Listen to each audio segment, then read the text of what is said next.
ñu dellusiwaat ci plateau bi daal di jeexal ak ki nga xam ne moom mooy Soxna Nafissatou Dieye comme ni ma leen ko waxee woon tout à l'heure dina ñëw tey nag ci le dossier du jour muy intéressé wu ci événement bi nga xamante ne moom moo jëmee ci Miss Sénégal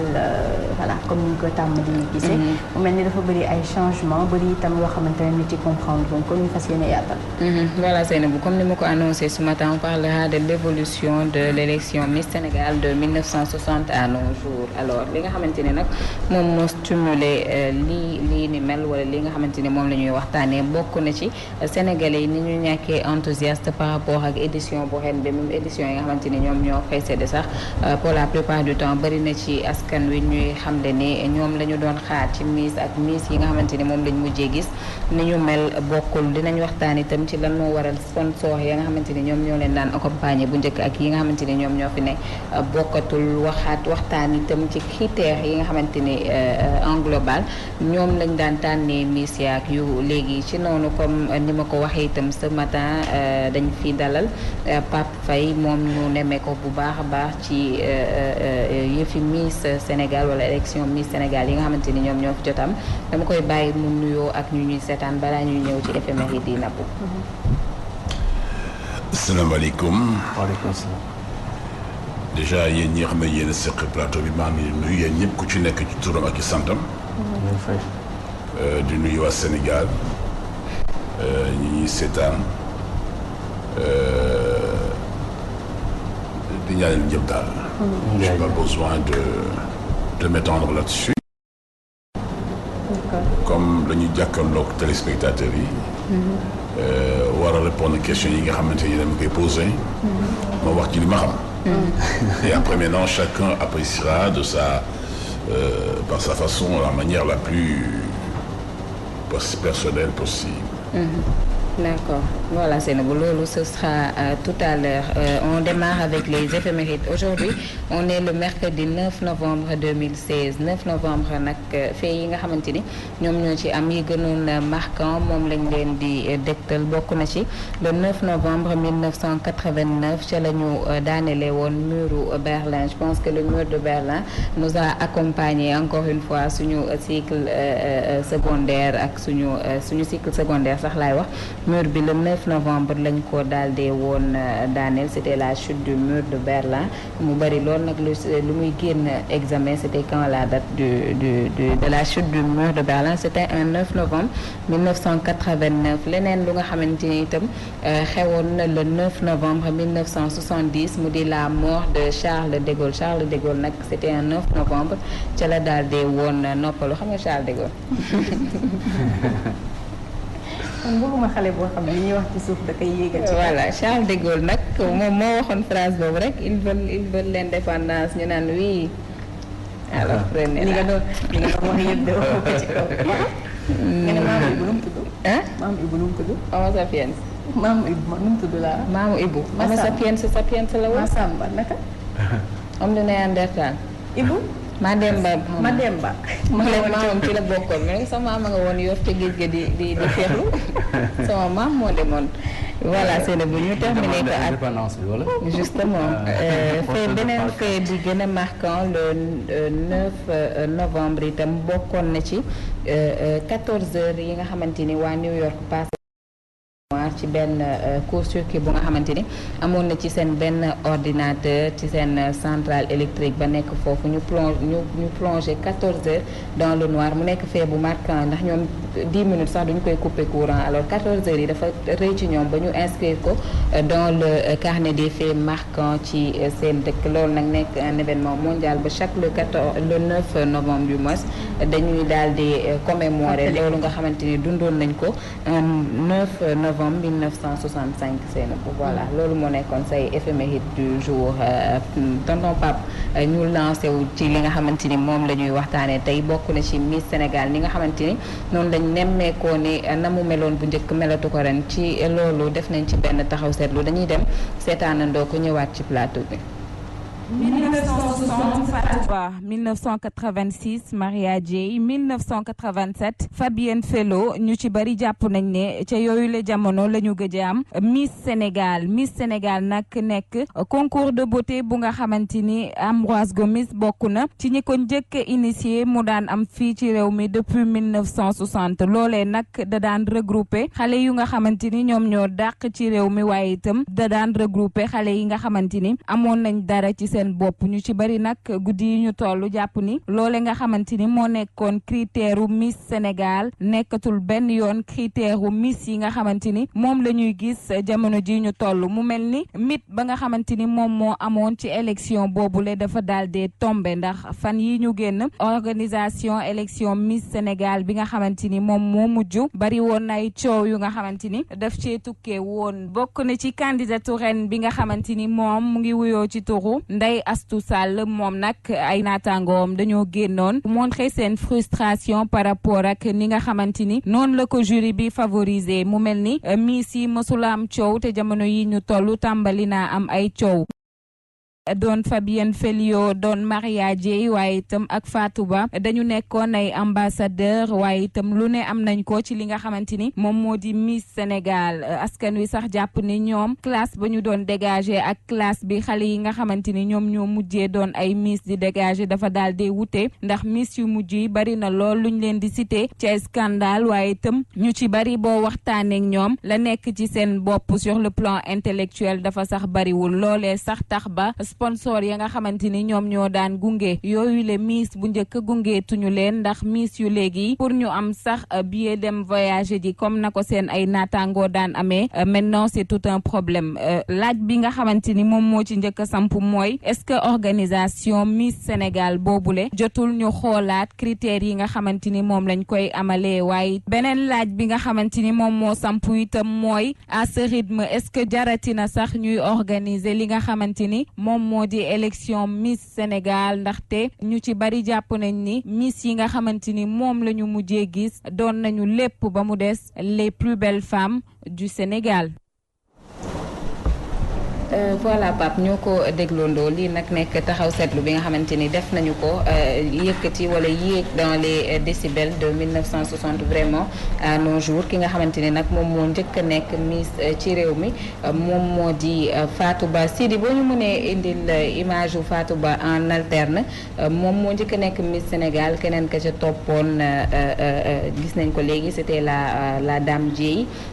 ñoom Fabienne ci lañ daal di ñëw ak ñi ci topp est-ce que yow di nga d'accord bu askan wi ne ñooñu la nga xamante ni ñoom laa cité léegi ak ñi nga xamante ni ñoom ñoo mujj bokk na ci Fatim Tako Thiam Kati Chemer Diaw ba ci Ndeye Astou Sall mi boo leen di comparer seen caractères yi bokkul. Non, d'abord moi je voudrais expliquer quelque chose avant de commencer. C'est par accident que moi je suis rentré dans cet univers-là. Parce que moi, dans une histoire d'élection Miss, c'était la première fois. Je ne suivais jamais les élections Miss. Je n'ai jamais accompagné Ambroise Gomis. Il se trouve que moi, je suis un homme de spectacle et cette charmante dame qui se trouve être Madame Badiane, Amina Badiane, m'a approché. Bëggoon ma accompagner ko alors de générosité de cœur et d'esprit alors j'ai accepté de l'accompagner pour la bonne et simple raison que suis. Elle a fait 20 ans en Italie. Elle a décroché plus d'une trentaine de titres dans les championnats de beauté en Europe. Plus d'une trentaine et c'est important que les Sénégalais le sachent parce que waaw boo demee chez elle da lay gënal bandeau yi nga xam ne elle était Miss 30 couronnes. Alors moom nag mu ni il était donc temps en tant que mannequin international de venir dans son pays pour participer au développement de son pays de différentes manières parce qu'elle ne fait pas que dans le showbiz là dafa am entreprise am di yëngatu ci leneen am na sax magazine boo xamante ne bii day génne tous les 2 mois ou 3 mois et ça depuis existant am na magazine am na ay affaire boppam elle a tout ça donc bi nga xamante ni Ambroise Gomis nga xamante ni liggéey na ci Miss Sénégal ba tolli fii ñu war ko rendre hommage parce que aussi c'est une façon de lui rendre hommage quand elle a accepté de reprendre le flambeau parce que mooy dem na et il s'est senti qu'elle avait fait son chemin déjà ne daal il faut mu passer flambeau bi il fallait trouver quelqu'un qui accepte de le faire quand elle a voulu passer la dame s'est dit tiens man damay jël avec tout le risque parce qu'il n'était pas question de ne plus revendre la destination Sénégal dans le tourisme ak yooyu Sénégal yàlla dafa dogal dañuy seen jigéen ñi dañoo taaru à commencer par vous n'est-ce pas donc mënuñu toog croiser les bras depuis que Ambroise Gomis commencé am yenn difficulté yi ñu war a bàyyi affaire bu mu sedd cette dame-là a investi a mis ses moyens là-dessus il faut l'accompagner du xaalis man mii elle m'entend du xaalis c'est pas pour l'argent dama xam ni dafa bàyyi lépp ñëw fii ci Sénégal pour accompagner le Sénégal ci dans tout alors loolu la mais avec des difficultés c'est quoi il faut le dire la plupart des promesses ne sont pas tenues à part évidemment le ministère du tourisme et des transports aériens ñu leen di féliciter di leen gërëm di leen remercier qui ont accepté de prendre en charge beaucoup de questions liées à cette organisation-là du point de vue du transport des titres de voyage de l'hébergement des étrangers ak le ministère de la culture waaw vraiment ñooy jàpp nañ ci mais tous les autres il y a eu d'autres ministères yoo xam ne ñoo gënoon a jege carrément affaire mise yi mais qui n'ont pas réagi on connaît pas les raisons pour lesquelles ils n'ont pas réagi peut-être l'année prochaine là ñu réagir on le souhaite mais qui n'ont pas réagi mais ñi si seen loxo ak seen matériel yëpp ñoo leen di gërëm waaw donc voilà le véritable débat aujourd'hui beneen bi mooy par rapport ak li ngeen wax léegi bu jëkkoon ak léegi les contextes ne sont pas pareils du tout bon moi je vais en parler peut-être mais certainement les gens vont s'étonner de me voir associer mon image à Miss Sénégal moi je suis ci yeneen laa faral di gën a yëngatu mais kii Amina dama xool ne bëgg na liggéey ma jàppale ko tout simplement alors mais dama tout à l'heure les contextes ne sont pas pareils bu jëkkoon xam nga règles yooyu ak yu léegi yu du benn nous ce que nous avons fait justement ce que nous avons fait nous avons dit Miss Sénégal bi dañuy valoriser la femme l'éthique de la femme on va prôner ce qu'on appelle le retour aux valeurs amatul ay wane sa cër boo tax ma dugg ci amatul wane cër sol bu jógoon xam nga dañu naan défilé ak maillot de bain et les gens et les femmes et les Miss étaient très sexy et tout alors on a dit non ça va plus se passer comme ça parce que réew mi dafa am nu ñu leen éduqué dafa am nu ñu leen yare xam nga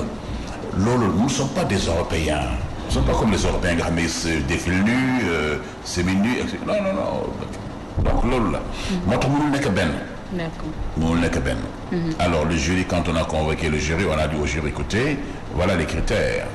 il faudrait que ngeen jàpp xam-xam ci loolu certains nous ont dit écoutez pourquoi ne défilerait pas en maillot de bain on a dit non pas question parce que réew mi ni mu bindoo la ni mu tëddee la il faut que ñu respecter les Sénégalais c'est ça alors bu jëkkoon bon je voyais de très loin sans véritablement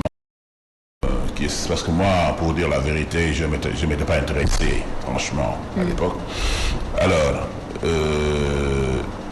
mais ku nekk ak sa façon de voir les choses c'est vrai qu'au tout début et quand c'était la première fois il y avait beaucoup d'événements à l'époque du point de vue de la communication à l'époque il y avait que la RTS qui était là Et tout le monde était braqué sur la RTS pour voir le programme. Aujourd'hui, il y a une multitude de télévisions aujourd'hui. Ce qui fait qu'on est branché ici, on n'est pas branché là. On zappe ici donc voilà les gens tournent. foofu sax dinañ fa ñëw. Pape nañ dem seetaan askan wi ñoom. ni nga xamante ne noonu la ñu jàngatee itam élection Miss Sénégal de 1960 à aujourd'hui ñu ñëwaat ci plateau bi. Sénégal moom defe naa Miss bu ñu koy wax ku rafet moo tax. Miss de daa war a yaru teey waaw rafet daal waaw nekk ci temps bi waaw neex a wane. bu njëkk na nga daan déggee Miss ak léegi gisuloo ni dafa wàcc. dafa wàcc moom. ndax léegi moom Miss yi léegi moom defatuñu ñu muy dara dañuy jéem rek. tardé moo daan tax ñu naan fal Miss. waaw Miss bu démb mooy Miss bu rafet Miss bu njool Miss bu set Miss bu silvisé te mën dox nag ndax nag doxinu naat dafa am booy dox da nga war a wane sa bopp nit ñi ku la gis day bég mais bu fekkee tey ku ñu tànn yaa ma neex kese la non bu yaboo ñu bàyyi Miss man ceebu jën bala moo neex dëgg dafa war a nin ci suuf. waaw kay ndax suuf sa dafa am la ca ne. taar ba baax na ci moom waaw ndax rafet moom baax na ci jigéen waaw ndax boo rafetul kenn du la xool waaw. déggatul moom instant yi moom boo da ngay faral sax est-ce que mi ngi am ba léegi sax ngay wax waaw parce que sax moom doo sax déggati ku naan kii mooy Miss Sénégal 2015 wala 2016 sax doo ko xamu yow sax dama ko xam man sama classe sax duñ ko xam instant yi moom gisutoo ko daanaka moom dafa xaw a dellu ginnaaw sax booy xool amoon na benn ampleur bi amoon na benn kii bi coow nag amoon na. vous vous rappelez de Miss Jongoma ak yooyu. et puis aussi le scepticisme des Sénégalais. sur paramètres yooyu dafay joué boo xam ne daal buzz ba mu daan am ni ko nit ñi daan toppee daal comme ñoom Mérina Camara génération yooyu. Miss yi daal amatuñu aura boobu. waaw xam naa daal war nañu fexe ba taar gi na ci. élégance bi na ci yar gi na ci en gros daal mu war a nekk une fille boo xam ne nii jigéen bu ko gis war a bëgg a mel ni moom muy modèle. kooku yow di nga ko voté. kooku dinaa ko voté mais nag on ne peut pas faire n'importe qui des Miss. parce que am na ñu leen di roy am na ñoo xam ni diw day nekk Miss ñu bëgg a nekk Miss pour ñoom. bu ñu gëstoo ci moom am na nu muy comporté woo. bu fekkee ne ko méngoo na suñuy aada aussi da koy sànq. donc lu yara ba bàyyi xel la daal. voilà Pape ñoo ko seetaanandoo mu nekk tout le monde ci ñëpp nee nañ y a un problème bu ñu ko diagnostiqué bokk na ci lu toll ni événement Miss Sénégal ñuy dem ba ay télévision privée di ko nangu ci chaîne nationale bi c'est beaucoup de personnes jugent que déjà c'est un problème loolu benn la beneen bi ci topp mooy ñu ci bari jàpp nañ ne lu toll ni élection Miss Sénégal ak engouement bi nga xamante ni moom la daan am ren sur 5 Sénégalais kenn ki moo la doon wax ni samedi dernier lañ doon def finale bi pour la plupart des Sénégalais xamuñu woon sax lan moo xew samedi boobu noonu et pourtant c'était un grand événement bu nga xamante ni à l'ancienne ñëpp dañ daan toog devant les télévisions di ko seetaan di enthousiaste kii naan man kii laa bëggoon kii naan man kële laa bëggoon bi beneen bi ci toppaat mooy bii nga xamante ni moom moo di édition bu mujj bi candidate bi nekk Miss yi nga xamante ni yëpp moom moo ca am ci ay coow bi muy nekk rek candidatu Dakar yooyu yëpp buñ ko boolee est-ce que lii nga xamante ni du confirmer vraiment sénégalais suspicion yi ñu am ci élection Miss Sénégal. xam nga je pense que les gens sont libres de commenter. Ma chère, sont libres mais je qui vient de parler dans la rue est-ce que ñoom demoon nañu ci élection bi d'abord il y a ça est-ce que mën mas nañu dem ci élection bi de deux ça c'est un problème aussi parce que le mbir Blanca am loo ciy wax toujours da ngay dem ba xam nu mu tëddee ak yooyu quoi loolu mooy problème parce que c'est facile de parler vous savez on tend un micro à quelqu'un dans la rue voilà de façon très spontanée il dit ce qu'il pense sans réfléchir sans poser des véritables problèmes quoi loolu la mais ce qu'il y a c'est que heureusement je dois dire que le comité d'organisation Amina la présidente ont accepté avec beaucoup de sacrifices de mettre la main à la pâte teg seen tànk foofu pour mën a relever aujourd'hui les niveaux pour que Sénégal siggiwaat en matière de compétition de beauté parce que presque booy xool depuis pratiquement 3 ans amatul woon parce que Moïse moo fi nekkoon mais pour dire la vérité waaw pour dire la vérité jàppale bi dafa des ci moom xam ngeen. mu di organisatrice bi. oui non pour je parle déjà du cas de Moïse. ah d'accord jàppale bi au niveau étatique dafa descendre. amatul woon accompagnement moo tax defu dem na région yi mais mënul def final. daaw jéeg c'était un problème. alors c'est bien que pour mu continuer c'était difficile. On ne savait pas les raisons pour lesquelles les gens ne voulaient plus accompagner. Donc bu ñu ne dafa dellu événement bi dafa dellu gannaaw à juste raison parce que amul lu ko accompagner. On a parlé tout à l'heure de visibilité. Alors j'ai dit encore une fois on était sur une télé boo xamante ni voilà vraiment def na liggéeyam def na liggéeyam bon ba ban annonce à la radio à la télé dans la presse écrite jàll na mais nit ñi ils sont divisés entre fekk doo xam ban télé ngay suivre da ngay rater plein de choses avant c'était que la RTS donc les gens étaient tous les soirs scotchés devant la RTS donc tout ce qui se passait dans les pays les gens étaient au courant c'est pas pareil maintenant du benn alors beneen bi moo di je sais plus il y a tellement de comme ici dañu war a am nu ñu comporter attention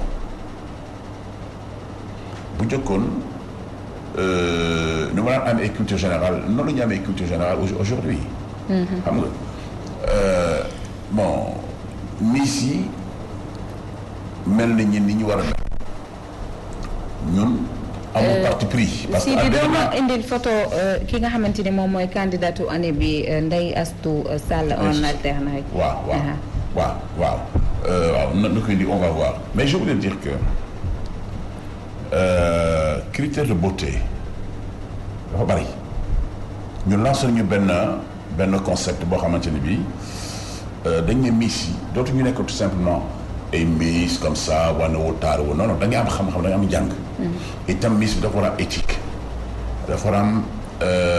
dañ am nañu concept boo xam ne on va développer ça après on va faire des dons des quêtes pour amener dans les hôpitaux. pour aider les enfants qui sont malades. pour aller dans les prisons avec les Miss parce qu'on l'a déjà expérimenté ci mois de Ramadan bi passé. et c'est ça aujourd'hui la Miss du rek toog këram ñu jox la oto mais non c'est terminé ça. Miss bi dafa war a contribuer au développement de son pays. dafa am le sens de l'éthique et du social. savoir partager. moo tax ñu ne bu ñu paree ci lii quoi ki ñi xam ne moom la ñu élire. il faut mu def ay action sociale en direction des démunis des enfants de la rue en direction d'eux et c'est ça aujourd'hui quand elles sont sous Miss aujourd'hui c'est pas que. d'accord ñu ci bari nag dañ koo jël focaliser ko peut-être ci taar waaye itam ci xam-xam parce que bu njëkk yaa ngi koy wax léegi du ñi nga xamante ne ñoom ñoo nekk Miss sax ñoom ñoo daan dem ci casting yi il paraît que ci ay xibaar ba tey dañ leen daan fekk seen ay région wala ñu for ñenn ñi sax ne leen est-ce que bëggu leen nekk Miss parce que tellement seen beauté xëy na daan na ébahir comité organisé ñi nga xamante ne ñoom ñoo doon organiser yooyu la xew-xew léegi est-ce qu'il n'y a pas un problème de casting tonton Pape su ma nee problème de casting mooy est-ce que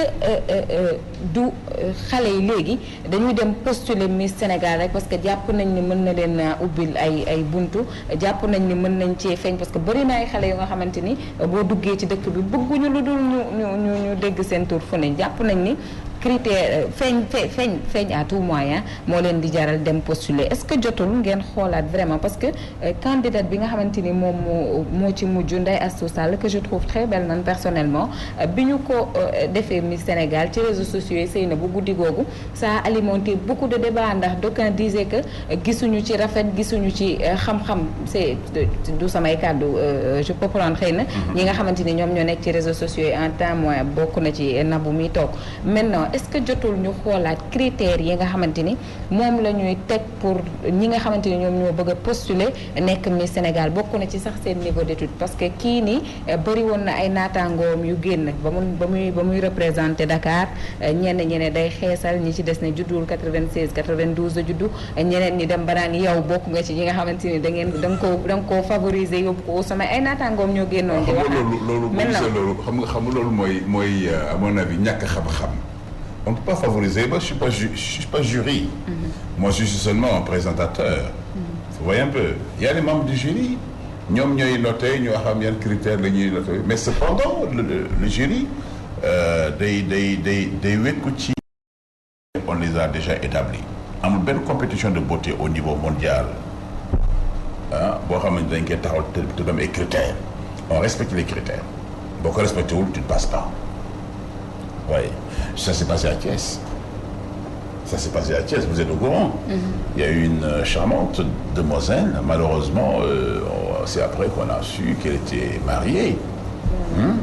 te comme on veut ko sax da ko wax effectivement son mari était là donc malheureusement il pouvait pas passer on a pris la dauphine mooy kii nekk première dauphine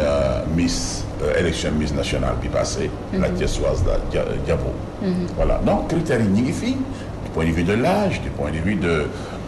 ak yeneen et puis on a dit aux candidats écoutez il faut nga am un minimum de savoir parce que les questions seront des questions en français bon bien que ñu favoriser suñu langue nationale dans certaines circonstances parce que la Miss va représenter le Sénégal soit à la CEDEAO yeneen dëkk yi yeneen compétition internationale donc il faut que mu mën a wax français et que même ce serait un atout si elle pouvait parler d'autres langues. Surtout. loolu dafa am solo critère la. alors ce qu'il faut savoir li Sénégal yi war a xam chaque région da nga organiser. Nous on a lancé à Thiès c'était le lancement l'ouverture officielle dégg nga avec le ministre avec le gouverneur avec etc. C'était le lancement officiel après maintenant on a dit que chaque comité régional day élire ci zone mais yi mooy critères il faut les respecter sinon bu ngeen élire seen Miss bu ñëwee qui respecte pas les critères du jàll. Heureusement ils l'ont compris ils ont fait le travail mais ça c'est pas le comité en tant que tel le comité national non c'est les comités régionaux qui ont fait leur élection et qui nous ont versé dans le choisir comme nous avons fait la même chose à Dakar il est vrai que dañu daan envoyé suñuy membres ñu dem superviser certaines compétitions régionales waaw suñuy membres donc dañu daan superviser xool un peu comment ça se passe et c'est ça le sens du partage et c'est ce que nous avons fait je pense que et encore une fois je reviens pour dire que c'était pas facile il n'a jamais été facile parce que vous savez à quelques jours de l'élection déplacer 14 Miss des régions pour les loger à l'hôtel les prendre en charge sur tous les plans sans compter le comité d'organisation et sans compter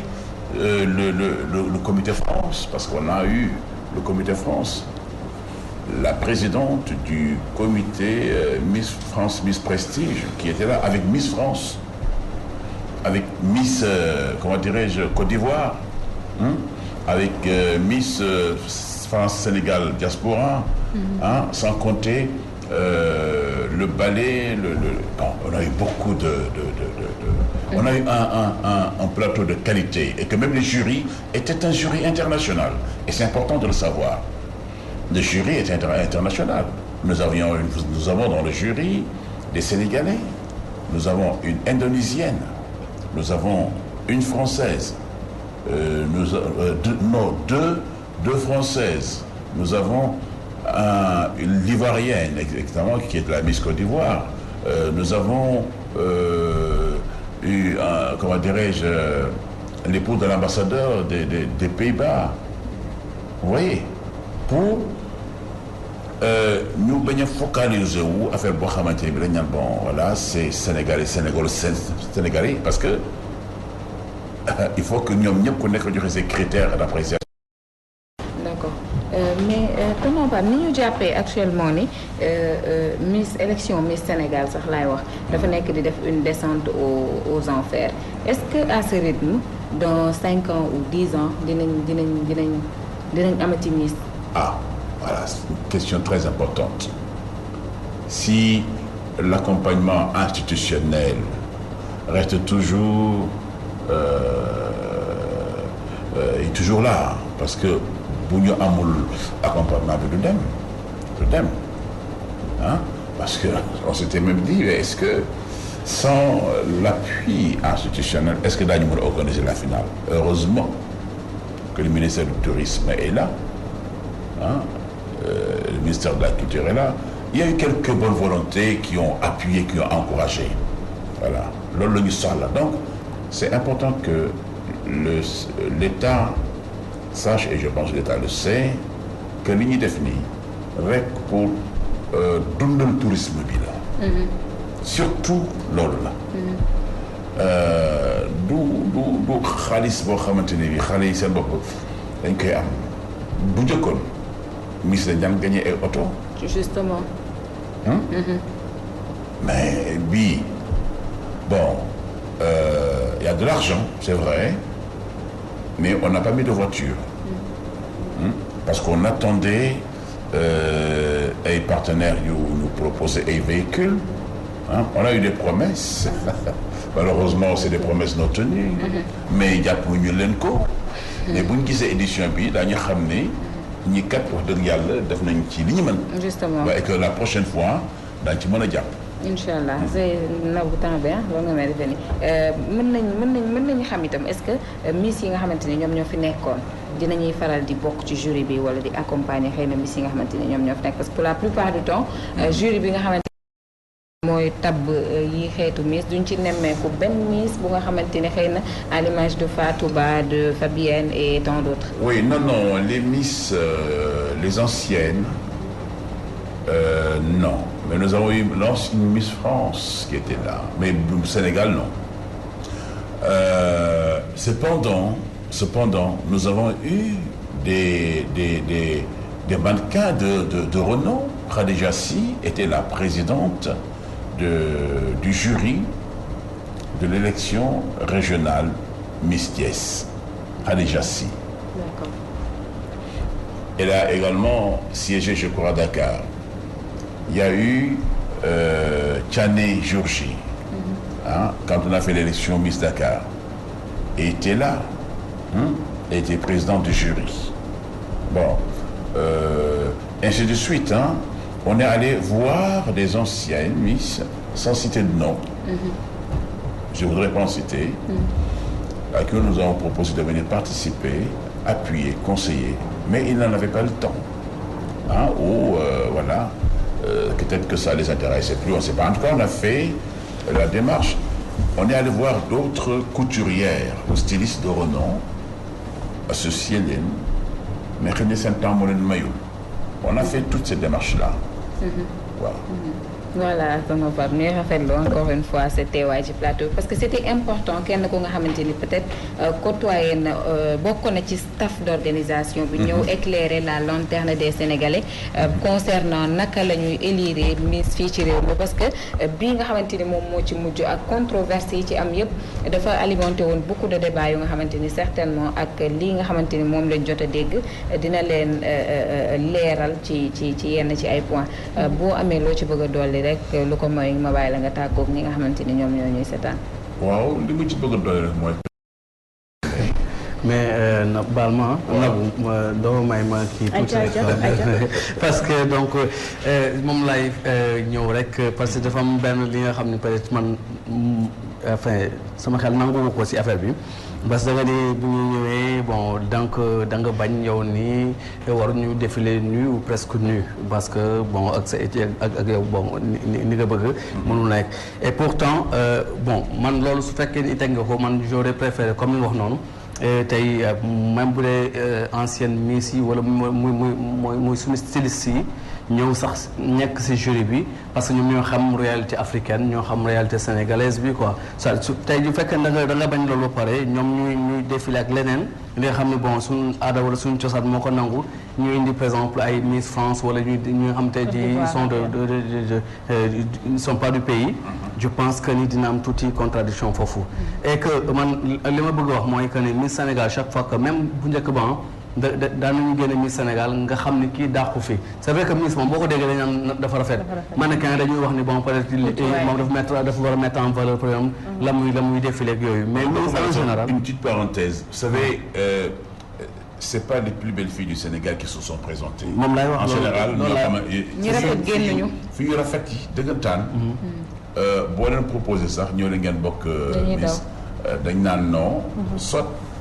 am na lu tax ñuy xam nga. mais loolu daal de façon mën na leen inciter après ñu pour ñoom ñuy ñëw parce que te aussi tamit lekkatu kese naxuta bay am ñoo xam tey jii bu ñu bëggee ñëw te xam na ni mën nañu si am kër wala mën nañu si am oto wala mën nañu si am kii xëy na mën nga leen convaincre ñu ñëw compétir pour que vraiment ñu xam vraiment ñii ñoo dàq Sénégal wala ñooy miisu Sénégal mais bu fekkee da nga def casting bi nga xam tey jii la plupart des belles femmes wala des belles filles Sénégal du ñu nangu ñëw wala parce que comme ni nga wax noonu amu leen moyen parce que tey oto boobu wala billet d'avion yooyu nga xam ne doon leen ko may ñu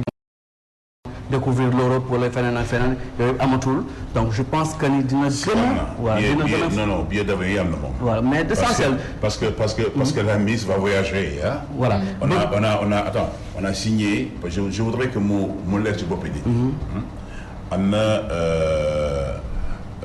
benn label international basé en Italie. donc qui va signer un contrat avec la Miss. mais en passant par le label Miss Sénégal Nouvelle Vision, donc ses copains avec Amina Badiane, en France itam avec le comité Miss France Prestige, etc. Pareil, et que quand il va y avoir d'autres élections au niveau africain ou etc., elle fera partie de Nadem comme nous avons invité, eh bien les autres. Ouais. Oui, un peu. Ouais, c'est bon, de façon man dama leen dolli en tout cas. lenn si seen critères yi baax na c'est vrai que ni Miss Sénégal su fekkee destination Sénégal rek ngeen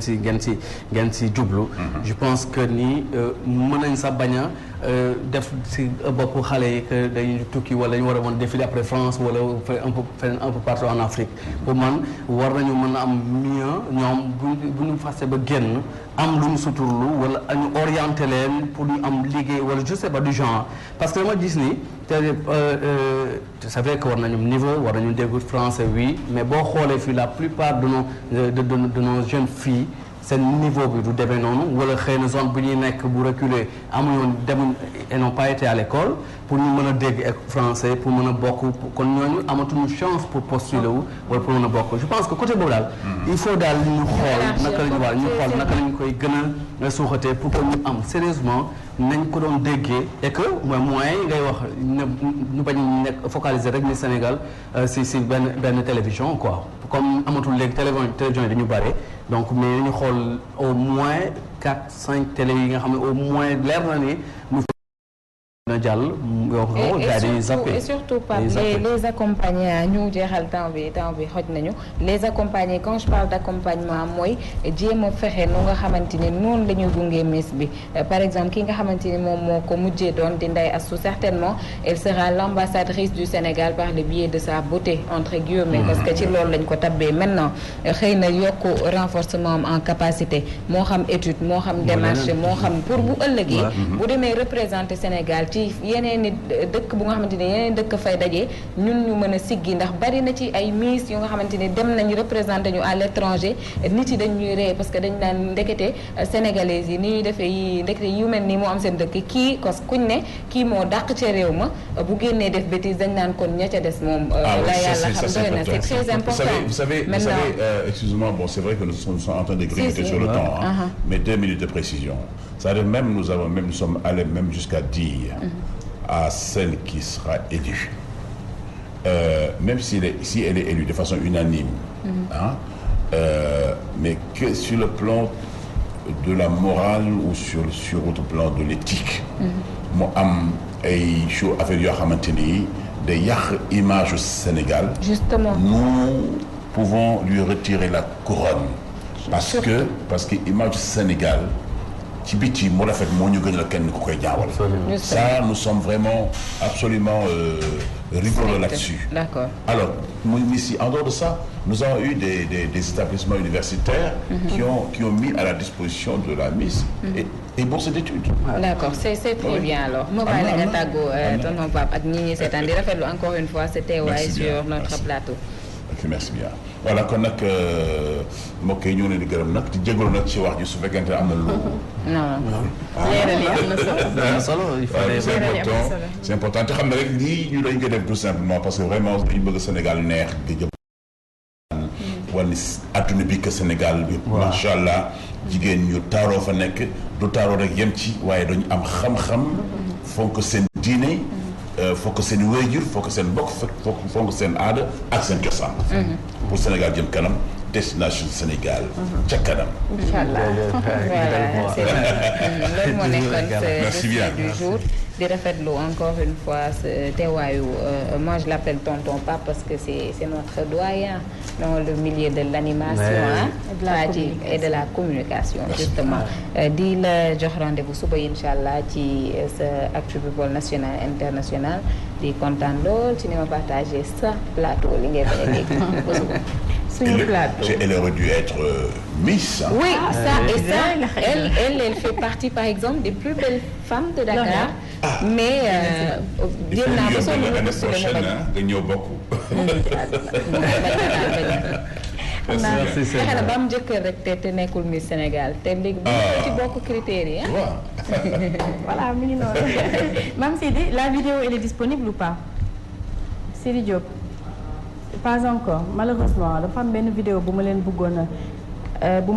a may Sidi mën nañ ko am wala ñu tàggatoo ñu tàggatoo vidéo bi daal dafa xaw a bizarre xam nga Sénégal amul ñooñu di xeex ak yelleefu naka xaw ma ak yelleef li nga ko mën tuddee xaw ma naka laa ko mën tuddee mais protection des animaux bu fi amul. gëm naa ne vidéo bi ma leen di tegal bi ma leen bëggoon a tegal malheureusement mënul ñëw dinañ jàpp waa ji xam nga dawalkatu fas yi dañoo lakkal fas yi. waaw fas yi moom dañ leen di sax je dirais torturer quoi. torture la. parce que des fois liñ leen di chargé rek loolu doy na torture. mais vidéo bii nii billaay ba ma ko tegoon man dama ko seetaan dama tiit parce que am na yenn dóor yoo xamante ne xam naa waa ji xaw ma fu mu meree sipp ko fas yi. da ko doon dóor quoi. ma bàyyi ba suba ma people ko nank rek. bu subaa kay foog nga proposé déjà yaa ngi wax ne dañ ko chargé mu ko chargé déjà dafa bëri mu ngi teg ci kii bi ay saako sobleeg saako pomme de terre kenn xamul affaire bi ginnaawe xam naa fas bi mënatul dem taxaw. boo demee mi ngi lay seetaan de. waa ji moom bu fekkee mu ngi lay seetaan mi ngi jàkkaarloo yow di la seetaan. yow criminel nga yow bu ñu la jàppee dañ laa war a tëj ci kaso bi parce que. am na yoo xamante ne kenn du ko def mala baaxul sax parce que yow ci sa responsabilité la nekk donc c'est pas des choses à faire man vidéo bi dafa ma metti bëggoon naa leen ko tegal mais damay tàggatoo ba après incha allah ñu gërëm ñëpp ñi nga xam ne ñoo nekkoon ci plateau bi depuis ce matin jaajëfal itam ñi nga xam ne ñoo féete woon ci régie bi Mame Sidi Diop Cheikh Tidiane Ndiaye Cheikh Tidiane Diop ak nga xam ne moo di Modou Fall ñu gërëm leen bu baax yéen ñi nga xam ne itam saa su ne da ngeen di safoo leeru jamono Walfadjri télévision jox leen rendez-vous demain incha allah ci beneen numéro gërëm de la mar ñi jàpp ci maquillage bi jaa ngeen jëf restez avec nos programmes sur Walfadjri.